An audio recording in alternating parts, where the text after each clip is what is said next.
Ooh, from Mr. Centrist James Carville. Is that how you say his name? Carville? Yeah. You know who I'm talking about, the guy from Louisiana there with the bald head. But they're finally starting to see it. They're finally starting to say it, aren't they? Yes, they are. Now, I'm going to give you the blueprint right now to get out of this. Big picture stuff. There's plenty of small, minuscule things. But I'm going to give the blueprint for the Democrats to implement that would change this country in less than a generation and make sure they don't lose power for a very long time. First off, we need the antitrust and anti-corruption laws of Teddy Roosevelt. And we need the economic rage of FDR. Now, before I continue on, there's going to be plenty of people talk about how there was racist policies with those men. Fine, yes, whatever. I'm well aware. But the policies implemented for all people, this is the direction this country has to go. So let's take what's good and leave what's bad, right? Okay, great. But we need sweeping, massive reform. We need money out of politics, right? We have to break up massive corporate conglomerates. We have to tax the wealthy. We have to expand SCOTUS and reverse 3 Supreme Court decisions immediately. First one is Buckley versus Valeo, First National Bank of Boston versus Bellotti, and Citizens United.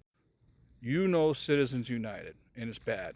But those first 2 court cases are worse, I promise you. It's what legalized bribery and made our politics come to a standstill for the last 40 years. Buckley versus Valeo was unlimited campaign contributions. First National Bank of Boston was so corporations can give to campaigns. In other words, legalized bribery. Something we have to get across, that money is not free speech. There has to be a new century Glass-Steagall Act. There has to be a new century fairness doctrine.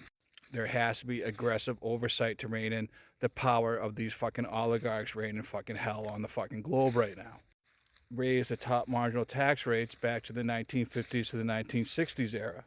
We have to have free or affordable health care, education, or some kind of trade. All 3 of those have to become a priority. We have to have immediate regulation on AI. We have to absolutely strengthen unions and collective bargaining. We have to close the tax loopholes. And we have to viciously go after the people who park the money overseas. And lastly, we have to have a newly resurrected, very tall wall between church and state. That's the blueprint. You can add on to more of that as much as you want, but that's the blueprint that has to happen in order to change this country to level the playing field for the next generation and actually give hope to the fucking people and pull this out of the fucking abyss. That's it right there. Anyway, good talk.